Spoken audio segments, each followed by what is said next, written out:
Assalamualaikum warahmatullahi wabarakatuh. Selamat pagi semuanya. Alhamdulillah hari ini kita masih diberi kesehatan dan kesempatan untuk belajar dan bertemu kembali dalam pembelajaran fisika bersama saya Asih Aulianita. Sebelum kita memulai pembelajaran pada pagi hari ini, silahkan kalian berdoa terlebih dahulu supaya apa yang kita lakukan pada hari ini mendapat keberkahan dari Allah Subhanahu wa Ta'ala. Berdoa dimulai.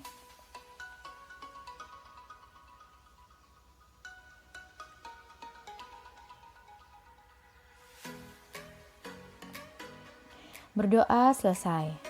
Baik, hari ini saya akan melanjutkan materi kita yang minggu lalu, yaitu tentang gerak lurus benda pada lintasan lurus. Silahkan disimak baik-baik ya.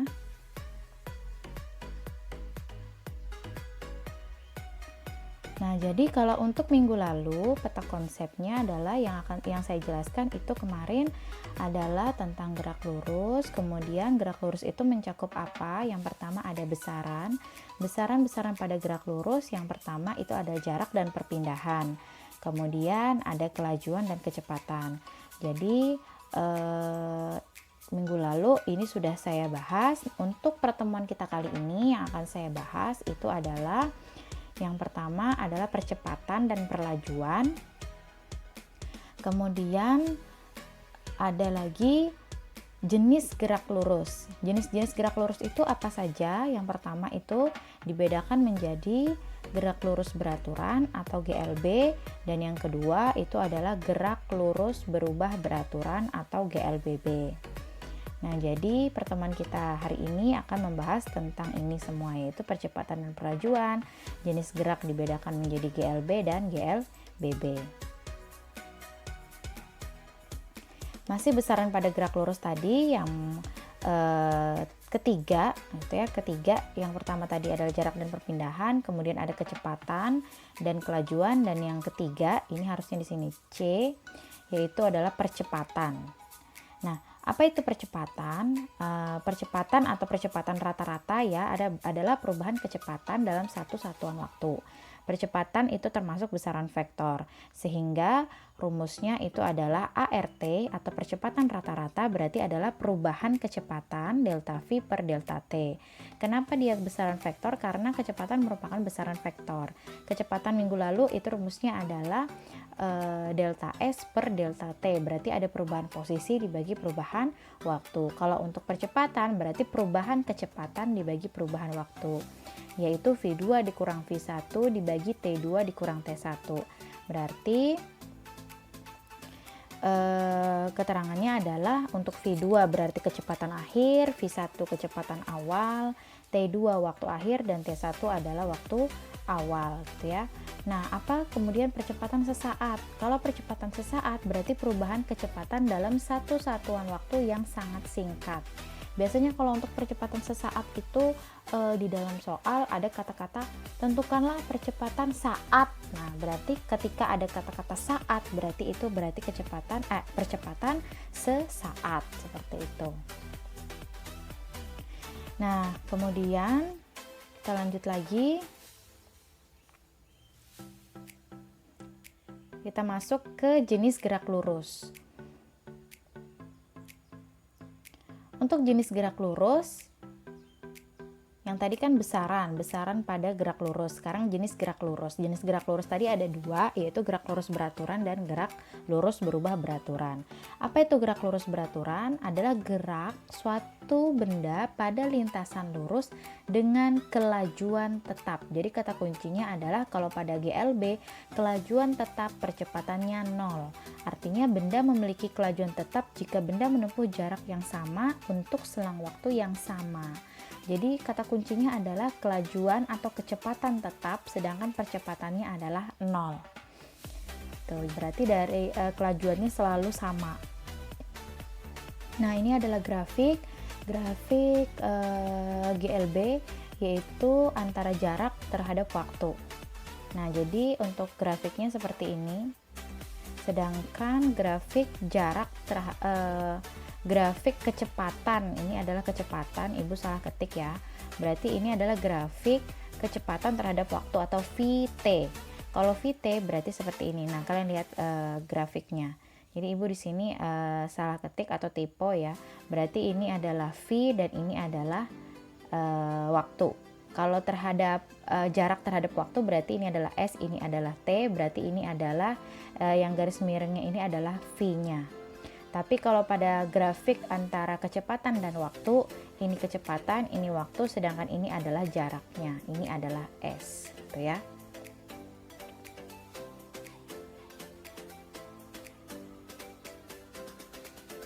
Nah, hubungan antara jarak, kelajuan, dan selang waktu pada GLB. Jarak itu adalah S, kelajuan adalah V, dan selang waktu adalah delta T. Persamaannya berarti rumusnya itu menjadi S sama dengan V dikali T. Berarti rumusnya sederhana seperti yang sudah pernah kalian pelajari di bangku SMP. Itu adalah GLB, gerak lurus beraturan, di mana jarak sama dengan kecepatan dikalikan waktu. Atau kalau yang ditanya kecepatan berarti jarak dibagi waktu. V adalah kecepatan, T waktu, S adalah jarak. Jika diperhatikan kembali grafik VT, tadi yang grafik yang kedua yang Ibu salah ketik tadi pada GLB, jarak S merupakan luas daerah yang dibatasi oleh V dan T. Maka jarak S sama dengan luas persegi panjang, dengan panjang adalah waktu T dan lebar adalah kecepatan V. Nah, jadi seperti ini. Ini tadi kan grafiknya lurus seperti ini untuk S-nya. Berarti luas daerah yang dibatasi oleh V dan T, ini ya yang terbentuk berarti kan persegi panjang. Berarti untuk mencari S-nya, kalau misalnya nanti dalam bentuk grafik gitu ya, yang diketahui hanya angka yang ada di dalam grafik, maka rumusnya adalah yang kalian cari adalah luas bangun yang terbentuk. Kalau misalnya nanti yang terbentuk bangun trapesium, hubungan antara V dan T, maka kalian pakai rumus trapesium, atau misalnya segitiga berarti pakai rumus segitiga, seperti itu ya.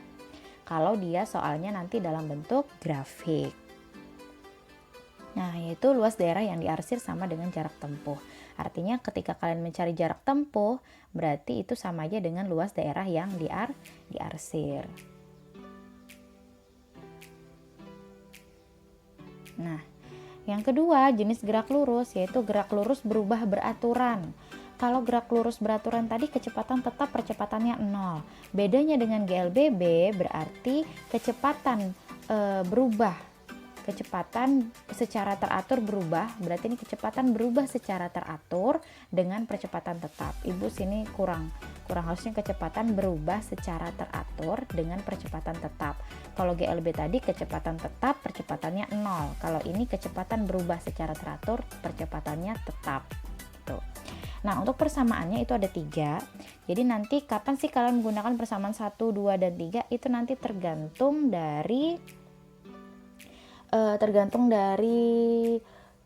soal gitu ya. Kalau untuk mencari VT, ini keterangannya bisa kalian lihat di sini. VT sama dengan V0 ditambah A kali T. Berarti VT ini adalah kecepatan akhir. Kalau dalam soal ada kecepatan awal, kemudian ada percepatan dan waktu. Menggunakan rumus kedua, kalau dalam soal yang ditanya adalah jarak. Ada kecepatan awal, ada waktu, dan ada percepatan. Kemudian mencari kecepatan akhir yang diketahui tidak ada waktunya, tetapi yang diketahui adalah jaraknya. Oh, berarti pakai rumus yang ketiga, yaitu VT kuadrat sama dengan V0 kuadrat ditambah 2A. A itu adalah percepatan dikalikan S. S itu adalah jarak gitu ya. Jadi sebenarnya kalian harus sering banyak latihan soal supaya kalian bisa hafal rumus-rumus dari GLBB. Atau kalian hafalkan soalnya, kalian hafalkan rumus-rumusnya, yaitu rumus pertama, rumus kedua, dan rumus ketiga. Nah, sekarang kita ke contoh soal. Contoh soal yang pertama ini adalah sama seperti contoh soal yang minggu lalu. Tambahannya adalah, ini kalian lihat, sama seperti contoh minggu lalu. Kalau kemarin yang ditanya hanya jarak dan perpindahan anak. Nah, sekarang yang ditanya yang kedua adalah kelajuan dan kecepatan rata-rata jika waktu yang ditempuh dari posisi awal ke posisi akhir adalah 5 sekon. Berarti kita ulang, seorang anak berjalan ke barat. Nah, berjalan ke barat itu berarti ke kiri. Ibu kemarin salah ketik juga. Sejauh 5 meter. Gitu ya. Nih. Kemudian dia ke selatan 3 meter. Nih. Kemudian ia melanjutkan ke arah timur, berarti ke kanan, yaitu sejauh 9 meter. Hitunglah jarak dan perpindahan. Berarti ini adalah posisi akhir dan ini posisi awal. Kalau jarak berarti kan jumlah keseluruhan yang ditempuh si anak itu tadi. Berarti kalau perpindahan berarti adalah garis antara posisi akhir dan posisi awal. Nah, berarti itu disebut dengan delta S, artinya perubahan posisi atau perpindahan. Maka untuk mencari jarak langsung kita jumlahkan, yaitu 17 meter. Sedangkan untuk perpindahan berarti kita cari, karena di sini dia berbentuk segitiga siku-siku. Ini kan berarti kalau 3 meter berarti di sini juga 3 meter. Kemudian di sini berarti 9 kurang 5 sama dengan 4. Maka mencarinya adalah akar dari 3 kuadrat tambah 4 kuadrat. Kenapa sih kok ditambah? Karena kan yang ditanya sisi miringnya yang diketahui ini, yang ditanyakan. Oh, berarti ini menggunakan rumus Pitagoras, artinya akar dari 9 tambah 16 yaitu 25, akar dari 25 adalah 5 meter. Sehingga perpindahannya adalah 5 meter. Nah, bagaimana kelajuan dan kecepatan rata-rata jika waktu yang ditempuh adalah 5 sekon? Nah, sekarang perhatikan. Yang namanya kelajuan, beda ya kelajuan dengan kecepatan. Kalau kelajuan jarak dibagi waktu, kalau kecepatan perpindahan dibagi waktu. Jaraknya tadi adalah 17, waktunya adalah 5, berarti kelajuan rata-rata itu adalah 3,4 meter per sekon. Nah, bagaimana dengan kecepatan? Kalau kecepatan atau VRT berarti delta S per delta T. Perubahan kecepatannya tadi adalah 5, kemudian delta T-nya 5, berarti 5 bagi 5. Untuk kecepatan rata-rata adalah 1 meter per sekon. Jadi seperti itu ya untuk kelajuan dan kecepatan rata-rata.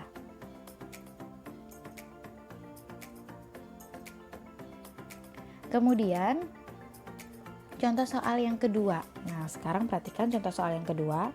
Mobil bergerak dengan kecepatan 54 km per jam. 10 menit kemudian, sopir itu melihat lampu lalu lintas menyala merah dan melakukan pengereman dengan perlambatan 4 meter per sekon kuadrat sampai berhenti. Tentukan jarak yang ditempuh mobil sampai berhenti. Maka bisa kita tulis diketahuinya dulu. Ini VT, mobil bergerak dengan kecepatan, gitu ya.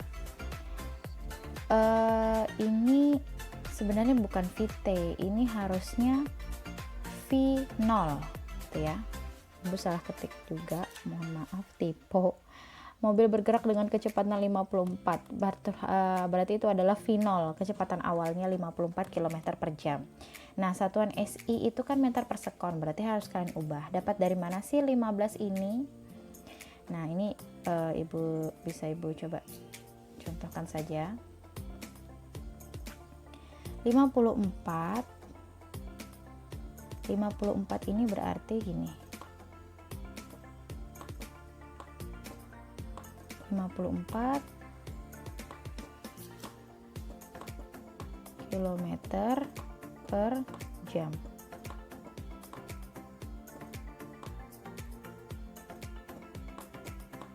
Nah, kalau diubah ke meter per sekon ini berarti 54 nih ya. Kilometer ke meter berapa? Kilometer, hektometer, dekameter, meter, turun 3 berarti 1000. Berarti ini 54 kali 1000 berarti adalah 54.000. Dibagi 1 jam berapa sekon? 3.600. Nah, 54.000 berarti ini coret. 540 bagi ke 36 itu adalah 15. Jadi dapatnya ini. Jadi harus kalian konversikan dulu satuannya. Kalau dia dalam satuan kilometer per jam, kalian ubah dulu ke meter per sekon. Artinya kilometer ubah ke meter berarti dikali 1000 baru dibagi dari jam ke sekon, itu 1 jam berapa sekon, yaitu 3.600 gitu ya. Kemudian T1-nya, sopir mobil melihat lalu lintas menyala dan melakukan pengereman atau perlambatan. Nah, kalau perlambatan ini berarti dia bertanda negatif gitu ya. Harusnya berarti A-nya sama dengan negatif 4 meter per sekon kuadrat sampai berhenti. Berarti kalau berhenti itu kan dia kecepatannya jadi 0. Nah, VT-nya berarti sama dengan 0. Tentukan Nah, ini bukan VT, harusnya V1, di sini V2. Nah, ini Ibu salah ketik. Jadi VT-nya itu artinya kecepatan akhirnya, berarti itu ada ini kecepatan 1, V1. V1-nya itu adalah 15 meter per sekon. V2 atau VT-nya kecepatan akhirnya itu 0. Kenapa? Karena dia berhenti, gitu ya.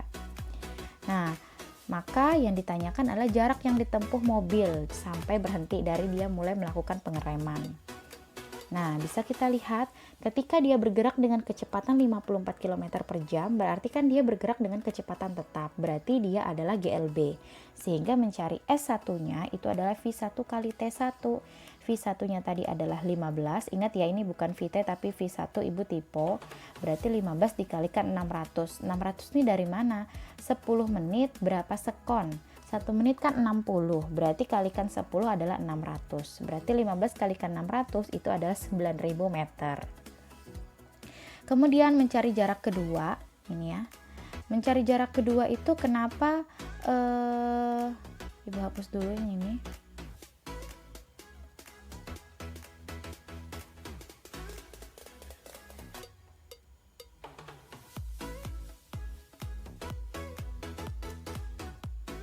Jarak yang kedua, untuk mencari jarak yang kedua kita menggunakan rumus GLBB karena dia sudah melakukan perlambatan, gitu ya. Berarti kan rumusnya itu adalah VT kuadrat sama dengan V0 kuadrat ditambah 2AS.